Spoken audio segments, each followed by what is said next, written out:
Hello दोस्तों, refix India के YouTube channel पे आपका फिर से स्वागत है।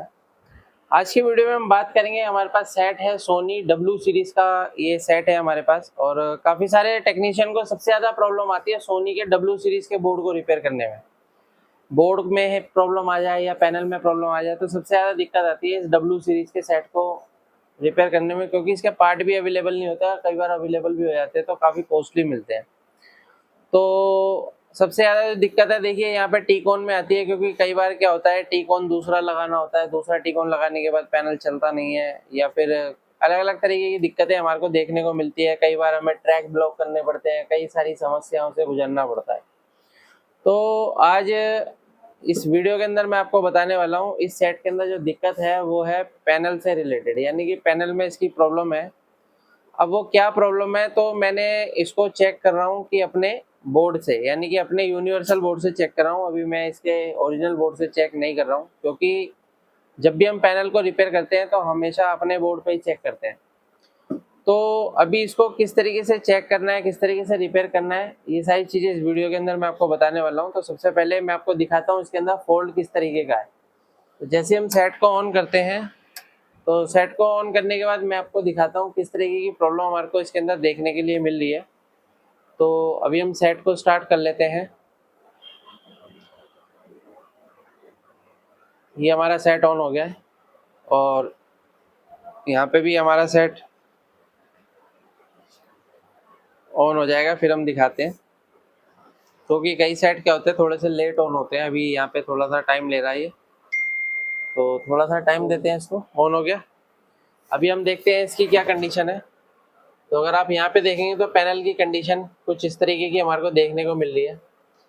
अब देखिए इस तरह की कंडीशन आती है तो काफ़ी सारी दिक्कतें हमारे को देखने को मिलती है। कई बार कॉफ जली भी मिलती है, कई बार गेट लाइन शॉर्ट हो जाती है। तो अभी क्या है, इसको किस तरीके से चेक करना है और कैसे रिपेयर करना है, ये स्टेप बाय स्टेप हम देखेंगे।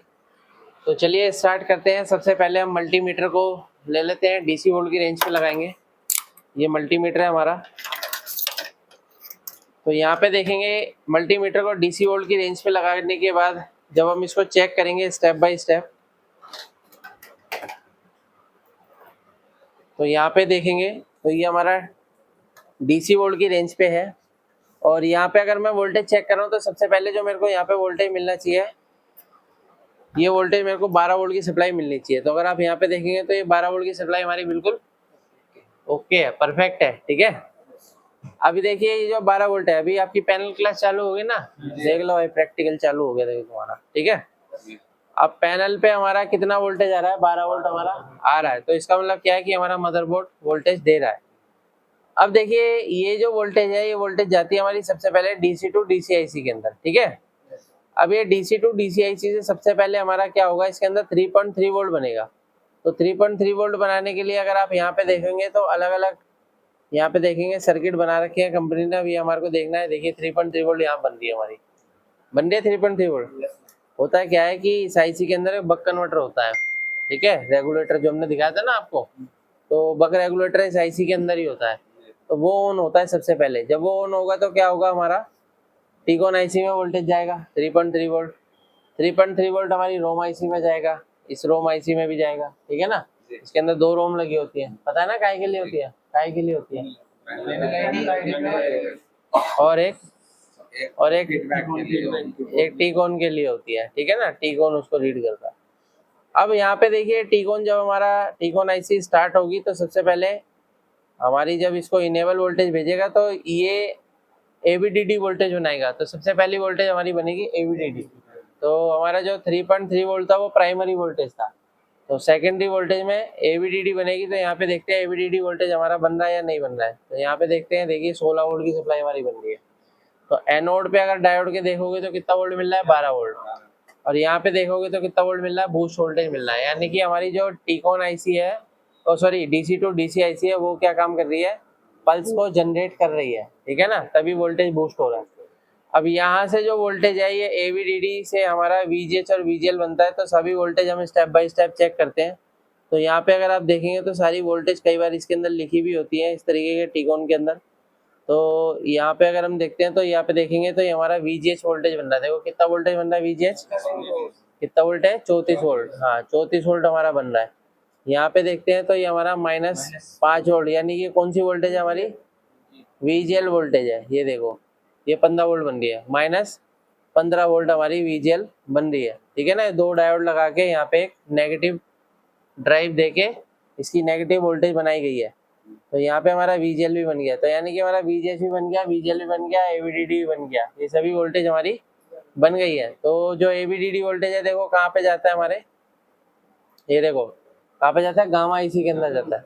तो गामा IC हमारे गामा सिग्नल बनाती है, तो ये देखोगे तो गामा सिग्नल हमारे गामा सर इसके जा रहे हैं पैनल के अंदर। यहाँ पे लिखा है VGM1 VGM2 ये सारी चीजें। ठीक है ना, ये देखो ये लिखा VGA1 VGA, किसी में VGM लिखा होता है, किसी में V1 V2 लिखा होता है, तो अलग अलग लिख के आता है।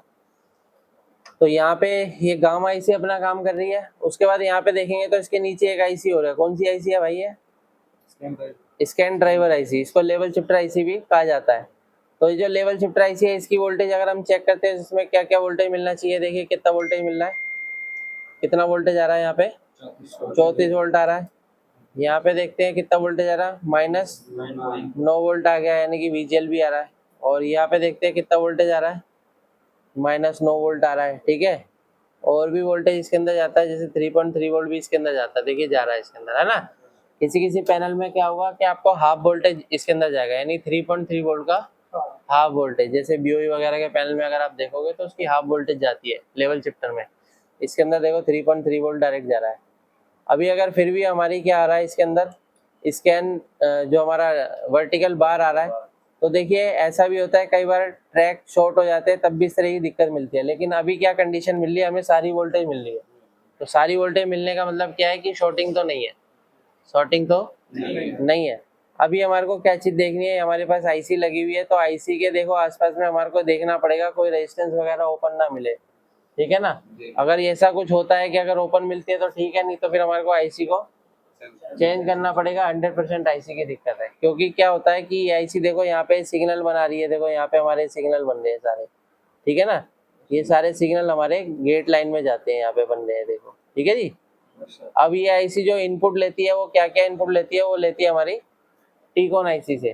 तो कौन कौन से सिग्नल जाते हैं इसके अंदर, इसके अंदर जाते हैं जैसे आपका है RGB सिग्नल नहीं जाता भाई इसमें, RGB सिग्नल जो होता है टीकॉन के अंदर जाता है। ठीक है, LVDS सिग्नल इनपुट जाता है और RSDS सिग्नल ये आउट करती है। ठीक है, इसका काम क्या होता है, यहाँ से जो ये लेती है STV सिग्नल लेती है, CPV सिग्नल लेती है। ठीक है, STV इस तरीके के होते हैं, CPV1 CPV2 इस तरीके से निकलती है। CPV1 का बनता है CKV1 CKV1, फिर CPV2 का बनता है CKV2 CKV2, ये हमारा बनता है। तो ये इसके अंदर जाते हैं। तो अब क्या है कि अगर इससे इसके अंदर सिग्नल ले जाएंगे तो इस तरह की दिक्कत आपको मिल सकती है। तो ये सब चीजें हमारे को पता लगती है सिमेटिक के अंदर, किसके अंदर, सिमेटिक के अंदर। अगर आपको प्रॉपर टेस्टिंग रिपेयरिंग करनी है तो सिमेटिक से काम करोगे। ठीक है ना, हवाबाजी नहीं करनी है। तो यहाँ पे क्या करा हमने, सेट को ऑफ करा, दोनों बोर्ड को हम ऑफ कर देते हैं। और यहाँ पे देखते हैं, यहाँ पे देखो कई सारे रेजिस्टेंस लगे हुए हैं लो वैल्यू के। ठीक है, तो इनको हम चेक करते हैं।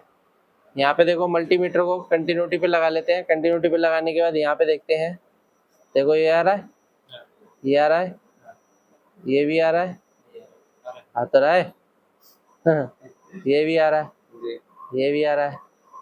ठीक है, यहाँ पे देखो ये भी आ रहा है, ये भी आ रहा है। तो ऑलमोस्ट क्या है कि हमारे सारे रेजिस्टेंस ओके हैं। यहाँ पे भी आ रहा है, और भी देखो यहाँ पे रेजिस्टेंस लगे हुए हैं अलग अलग वैल्यू के।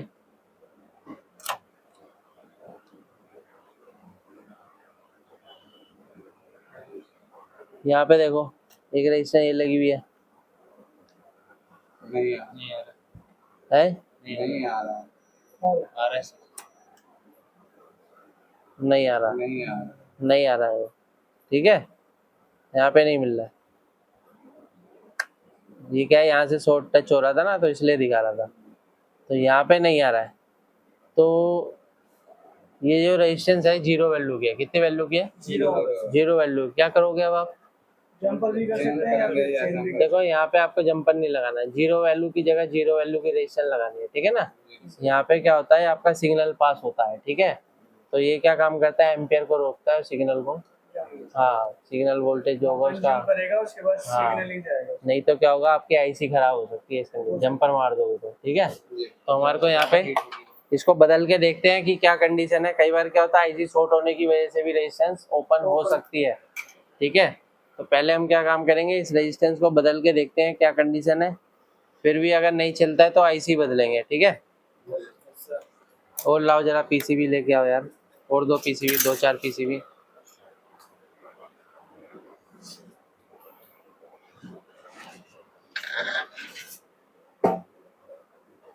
यहाँ पे देखेंगे, देखो यहाँ पे लगी हमारी 2-2 रेजिस्टेंस लगी हुई है, एक निकाल लेते हैं। ठीक है, ये अब यहाँ से क्या है,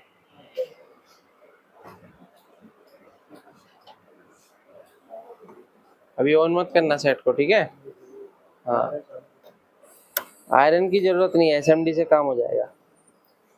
अभी देखो छोटे एसएमडी कंपोनेंट्स निकालने तो एसएमडी से काम हो जाएगा। ठीक है, जब आईसी वगैरह चेंज करते हैं तो आईसी को क्या है, आयरन से रीसोल्ड वगैरह किया जाता है। ये देखो ये हमने निकाल दिया। ठीक है, इसको हम साइड में रखते हैं और यहाँ से एक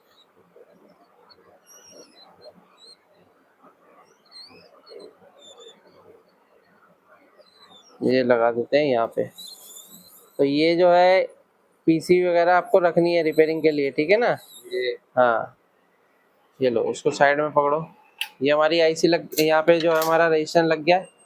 और यहाँ पे अगर हम इसकी कंटिन्यूटी चेक करते हैं, देखो क्या दिखा रहा है, दिखा रहा है जी ओके। पहले नहीं बता रहा था क्योंकि वो खराब था। ठीक है ना, अभी यहाँ पे क्या है, टेम्परेचर थोड़ा सा ज़्यादा है और गर्मी भी ज़्यादा है, तो एकदम से सप्लाई नहीं देनी, नहीं तो आईसी खराब होने के चांस रहते हैं इस कंडीशन में। ठीक है ना, तो इस कंडीशन में क्या है कि आप 5-10 सेकंड थोड़ा सा रुक के दोगे। अभी क्या है, अभी हम सेट को ऑन करके देखते हैं क्या कंडीशन मिल रही है, क्योंकि अभी तो हमारे को एक फॉल्ट मिला कि भाई रेजिस्टेंस की वजह से ये हो सकता है। तो अभी हम सेट को ऑन करते हैं।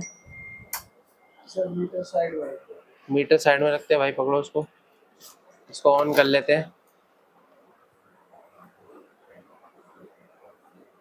ये हमने ऑन कर लिया और अभी हमारे सेट की लाइट जलेगी।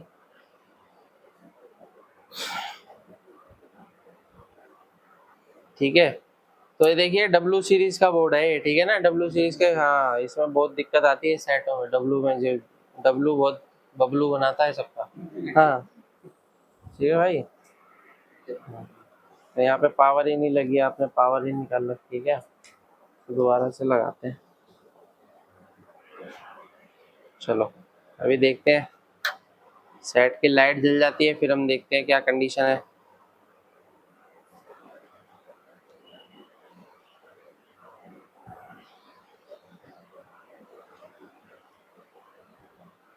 इसको चेक करना भी थोड़ा सा टेढ़ा काम हो जाता है। आ गई लाइट, आ गई ना, अब ऑन देखते हैं। देखो क्या कंडीशन है, ये केबल की वजह से है। ठीक है ना, अभी पिक्चर बन गई है इसकी, देखो पीछे केबल है ना, केबल की वजह से आ रहा है, बाकी पिक्चर इसकी ओके हो गई है। यहाँ पे क्या है, मैपिंग का फॉल्ट आ रहा है, मैपिंग ठीक हो जाएगा वो। ठीक है, ये देखो मैपिंग तो क्या है हमारा, उससे ठीक हो जाएगा, क्या बोलते हैं, सर्विस मोड से। इसको थोड़ा सा इस तरीके से पकड़ लेते हैं, ये देखो हो गया क्लियर। देखो मैपिंग का इशू है बस ये। तो इस तरीके से हम किसी भी सेट को आसान तरीके से रिपेयर कर सकते हैं।